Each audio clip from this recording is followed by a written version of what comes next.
Hi, my name is Carmen, and welcome to my tutorial video, first video that I've done.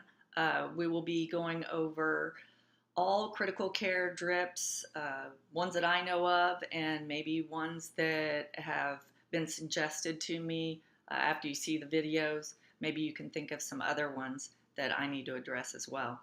But this is purely for nursing knowledge.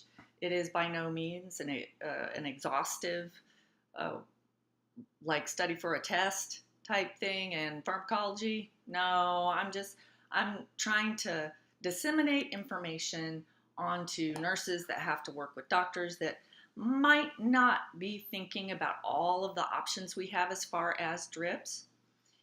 And you sometimes will encounter that situation on night shift where you're waking up the doctor and they're like, just put them on this drip and call me in the morning.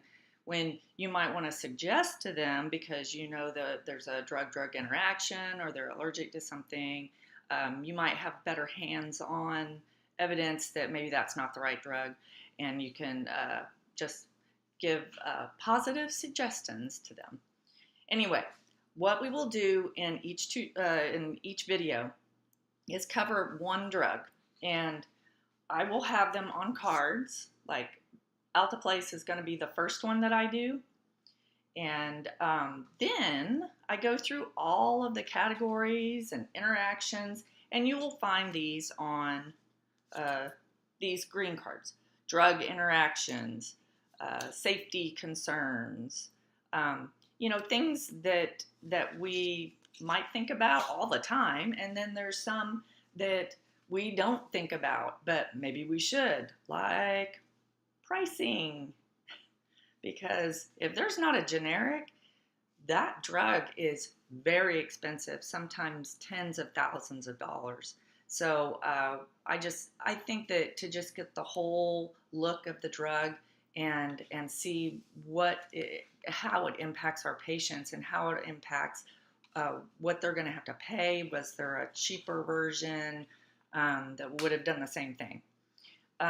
Also, we will encounter very large names and things that I don't have time to research with that drug, but it goes hand in hand, like it might be a reversal agent or something like that. They'll be on white cards, like this. Epsilon M proic acid, yeah, whatever. You can Google that. And then TXA. Those are just two of them that I thought, okay, you ought to know that they're out there on Alteplase, but you might want to do some research for yourself. Also, I address it's a Lexicomp categorizer, where if there's drug interactions, drug interactions, if you're giving this, if it's, bound by protein, then you don't want to give this other drug that lyses that bond. So they have categories: A, B, C, D, and X. The A category, they haven't really had any studies that show that it has an interaction with the drug that you're giving. And it goes on down the line. B, C, there's many drugs that are categorized as C for a drug-drug interaction, and that it usually says monitor closely. Well, you're in the ICU, so you are monitoring closely. So it's okay to give that drug, but you should monitor different things, rhythms, heart rate, and all that, because this drug might have an interaction with the other drug. Also, there's many that are in D.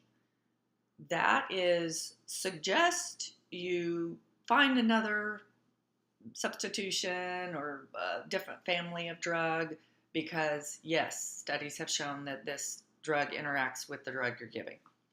And then finally X, it's like, oh, no. You too many risks.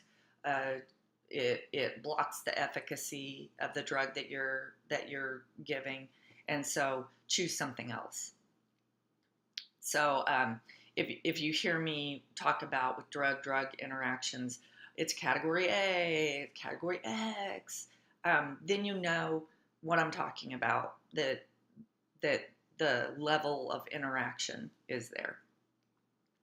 And I try to go over, with each and every drug, right, I try to go over mainly the nursing considerations, but there are so many things that, if I put something in here, it's probably a valuable thing to consider whenever you're choosing a different drip, or something's not working on your patient and you don't know why. Well, if you know how it bonds, if you know what it does, then you can kind of extrapolate how it's not affecting this patient, like calcium channel blockers, and I'll go through that. But this tutorial video is just to broaden your knowledge and know what I'm talking about and know what all the little signs mean. I just want you to give me the like button or subscribe. And each week I will try to post a new drug, new drip, and you can give me suggestions on the comments, and any constructive criticism. No, I probably won't wear makeup. So in any case, I hope you enjoy the ones. I'm going to do 2 of them today, and you can tell me what you think. And I think that's about it. The beginner video. All right, I'll see you later, and see you on that first drip. Have a good day.